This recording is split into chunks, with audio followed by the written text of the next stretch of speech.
Hey, what's going on, everyone? Supreme Kami here. So I am going to be doing a post commentary on just a final verdict for the high new. Why do I keep saying high new? The new Gundam HWS version over here. So today or this week is the last week for this build project era or this period because this is the last week where we can get the materials to grab any parts you like for the new Gundam over here. So I would say this build project is not for everyone. Like any build project is not for everyone because it is expensive. Like I said, I believe this guy amounted to 100k horrors, I believe, if I recall. But this gameplay over here or this final verdict, I'm not really gonna talk too much about like the overall stat and the schematic of this.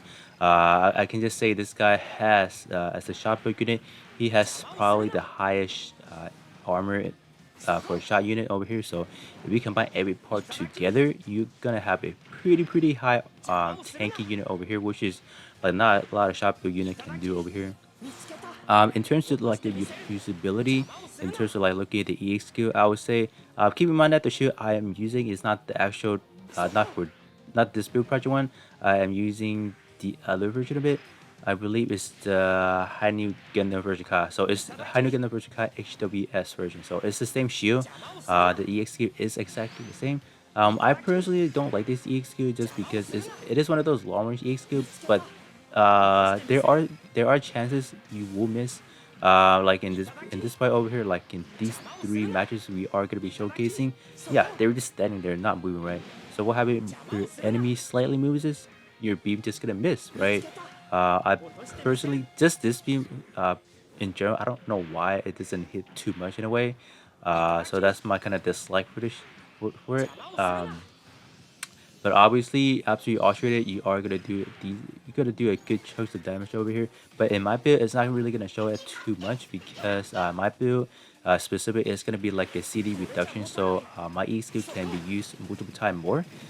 In terms of the solar missile, I would say it's okay, right? It's one of those like you can say guided missile is, but you are able to hit multiple enemy in like that one round. But they had to be in really close proximity. Even as the fight we're looking at over here, this one is for map for space map.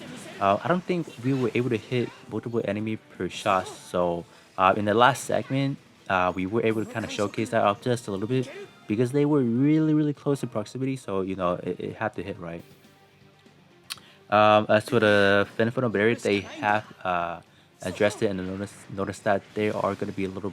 It is going to be bugged it where you would take damage after you alterate it. So hopefully they will be able to fix this issue before like within within the next 2 weeks because if not, players probably may not gonna alterate it. That's gonna be a problem, right? So hopefully they do kind of address it, like in terms of like fixing it. So that should be good. But this guy, this barrier actually blocks every shot attack, right? With the exception of not your Cassini skill, those are bypassed, right?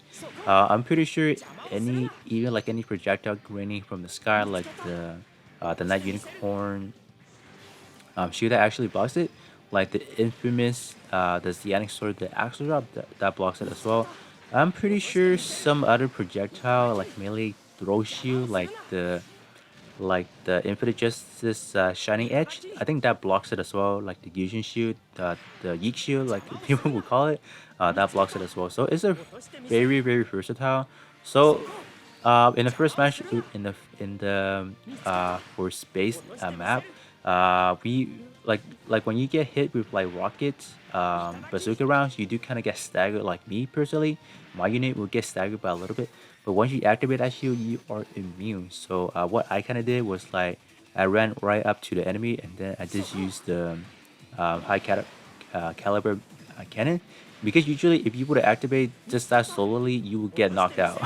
That's the whole gist of it, right? So what we I was able to cheese in with just using any EXQ. Like if your opponent was shooting any range shot at you, you can just kind of bypass their so-called staggering, and then you can just do damage to them. That's uh that's kind of like a little neat things about that shield. Even I was able to like run up to the enemy as they were firing their special attack shot. So that was overall I kind of like that. But this is like I have mentioned, this is not obviously not something that you everyone can get because it is expensive, right? I almost couldn't like didn't have the all the material to get it. But in terms of the portrait, I do want to kind of go over just a little bit because we had gone through a few weeks where we had, I believe we went through one Sokai and one Gundam Battle Festival. So we have gotten better choices, right? Like last week we had the Unicorn Provocability and then the High New Gundam.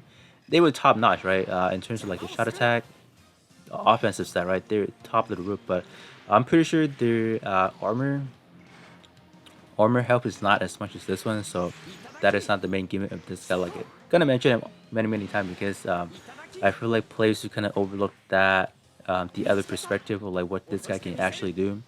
Because we can't just focus solely on the offensive stat, we kind of have to take a look at their other utility, right? So armor is gonna be this guy's the strength, and then I would say in terms of weaknesses, it's probably gonna be in terms of the trait.